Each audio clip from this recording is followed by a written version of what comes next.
Hi అండి అందరికీ. నా స్టైల్లో చికెన్ కేఎఫ్సీ ఎలా చేయాలో చూసేద్దామా. ముందుగా అయితే నేను చికెన్ అయితే నీట్గా కడిగేసుకున్నానండి. తర్వాత అందులోనే కొద్దిగా పసుపు, కొంచెం సాల్ట్, నిమ్మరసం కూడా పిండేసుకొని అందులోనే అల్లం వెల్లుల్లి పేస్ట్ 2 స్పూన్లు, కొద్దిగా అయితే గరం మసాలా, కొంచెం మిరియాల పొడి, 2 స్పూన్లు అయితే కారము, కొద్దిగా చికెన్ మసాలా కూడా వేసేసుకొని అన్నీ బాగా కలిసేలా అయితే కలిపేసుకోవాలండి. ఇందులోనే కొద్దిగా ఆయిల్ కూడా వేసేసుకొని బాగా అయితే కలిపేసుకొని మూత పెట్టేసుకొని ఒక 1 అవర్ అయితే మనం ఫ్రిడ్జ్లో అయితే పెట్టేసుకోవాలండి. అప్పుడైతే మనకి చికెన్ అనేది చాలా బాగా సాఫ్ట్గా అయితే అవుతుంది.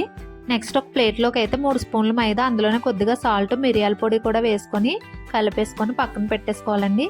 ఈ లోపు అయితే నా దగ్గర చికెన్ మిక్స్ అయితే ఉందండి, ఇలాగా క్రిస్పీ చికెన్ మిక్స్. అదైతే కొద్దిగా బౌల్లో వేసేసుకొని అందులోనే కొంచెం వాటర్ వేసుకొని బ్యాటర్ కింద అయితే రెడీ చేసుకోవాలండి.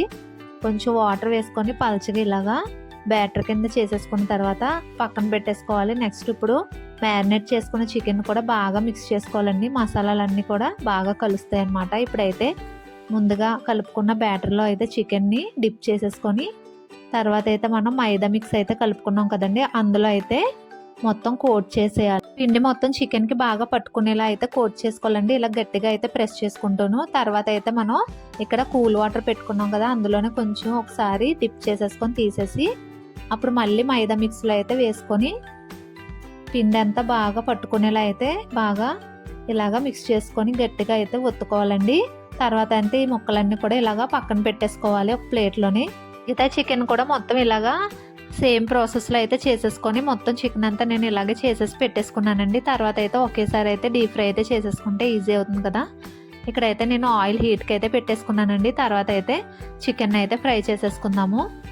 ఆయిల్ అయితే బాగా హీట్గా ఉండాలండి. తర్వాత చికెన్ అయితే ఒక్కొక్క పీస్గా అయితే వేసేసుకొని ఇలాగా లో ఫ్లేమ్లో పెట్టేసుకోవాలండి. ముందు హై ఫ్లేమ్లో ఉండాలి, తర్వాత అయితే లో ఫ్లేమ్లో పెట్టేసుకోవాలి. లేదంటే చికెన్ అయితే పైన మాడిపోతుంది, లోపల అయితే అస్సలు ఉడకదనమాట.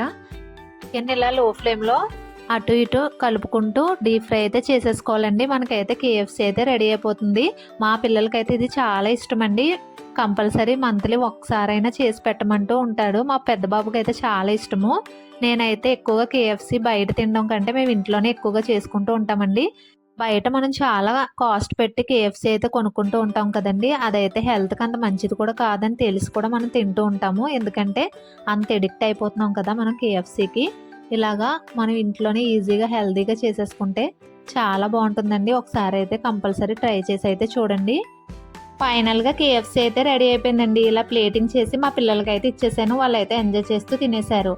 ఇలా ఇంట్లోనే ఈజీగా తక్కువ కాస్ట్తో కేఎఫ్సీ అయితే చేసేసుకోవచ్చండి. మీరు కూడా ఒకసారి తప్పకుండా చేసి మీ పిల్లలకైతే టేస్ట్ చూపించండి. ఇక్కడ మా చిన్నోడికి అయితే పెట్టేశాను. వాడైతే చూడండి రివ్యూ ఎలా ఇస్తున్నాడో, సూపర్ ఉంది మమ్మీ అని చెప్పేస్తున్నాడు అనమాట. మా పెద్దోడైతే ఇంకా స్కూల్ నుంచి రాలేదండి అప్పటికి, వీడికి అయితే పెట్టేశాను. ఇంకా నేను కూడా టేస్ట్ చేస్తానండి. పీస్ చూసారా ఎంత బాగా కుక్ అయిందో, same as it is KFC లానే ఉందండి. నాకైతే చాలా బాగా నచ్చింది. మీకు కూడా ఈ వీడియో నచ్చితే please like, share and subscribe. Bye bye.